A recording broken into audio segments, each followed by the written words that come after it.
Today I'm going to give you the instructions for how to make a line graph. You should have your graphing instruction paper out in front of you, as well as a piece of graph paper. I have 7 different types of graph paper available in my room, so if you did not get one yet, you can stop in and see me. Please do not use notebook paper or anything that's not graph paper to make your graph, or I will have you redo it. It needs to look nice and professional. All right, so yesterday we did our pie graph, and today we're going to be working on the line graph. If you take a look at the graph types section of your instructions, you will hopefully remember that the very top data is for the line graph, and it's the puppy measurements. So it says a puppy was measured during its first year of life. The following measurements are its growth. So it's 3 months, it was 52 centimeters. At 6 months, it was 72 centimeters. At 9 months, it was 83 centimeters. And at 12 months, it was 86 centimeters. So that's the data that you will be graphing today on your line graph.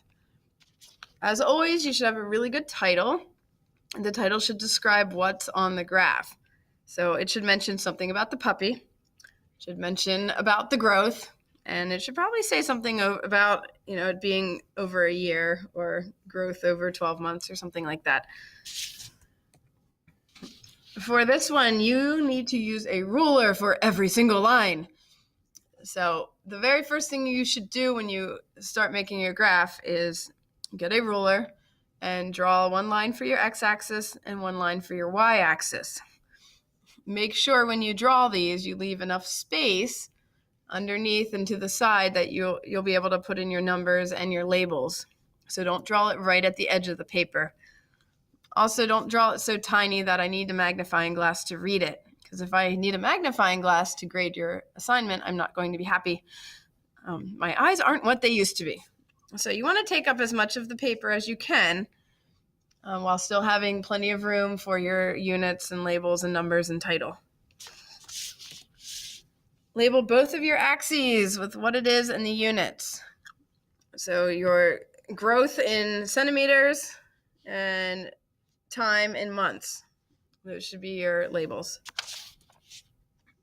All of your numbers should be evenly spaced and at even intervals. So this is the part that people seem to be struggling with the most. The months are already at even intervals, 3, 6, 9, 12. So when you put those down on your paper, you can use 3, 6, 9, 12, and then make sure they're the same number of spaces apart. So maybe you're going to skip 5 blocks in between each number. Maybe you're going to skip 3 blocks.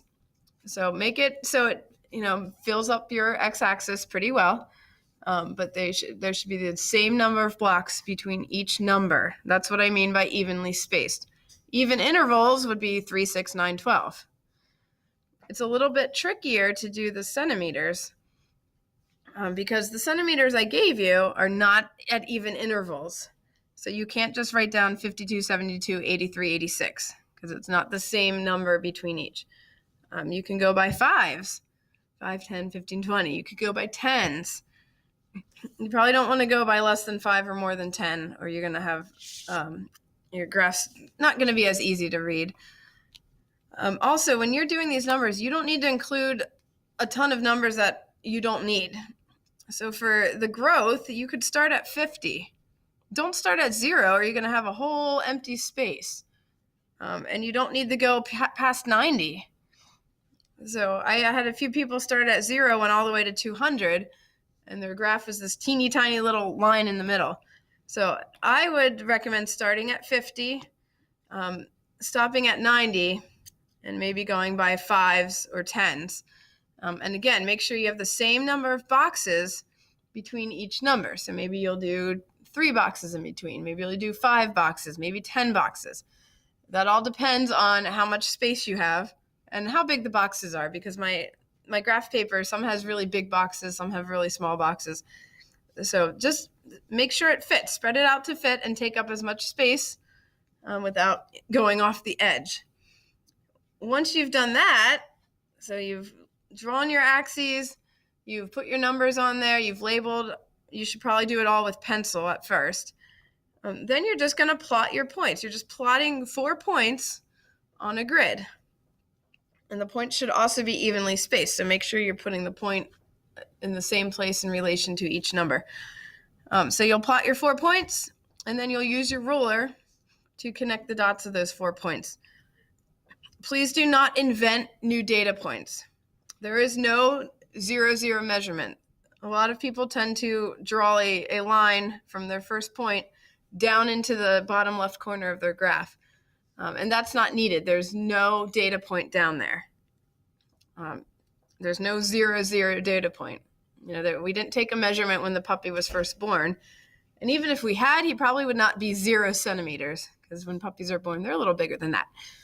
So just keep that in mind. You should only have 4 dots, and those 4 dots should be connected to each other by lines. You don't need any lines outside of those 4 dots. The final bit of information that you need to know for line graph, time always goes on the x-axis. Now, if you still aren't quite clear on what to do, you can look in the textbook on pages, or this one, line graphs on page 798.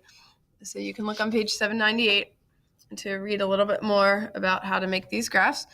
You can rewatch this video. You can watch me again and maybe draw your lines, pause me and draw your lines as you go. So that's that. You don't need color because it's a line graph. There doesn't need to be color. If you want, after you've done it in pencil, you can go over it with marker or colored pencil or something, or pen, something a little bit darker. But that's up to you. But because we're only drawing lines, we don't need to have any color on there. All right, I think that's all I need to tell you about line graphs. So I hope this was helpful, and I hope you get your work done. See you in class.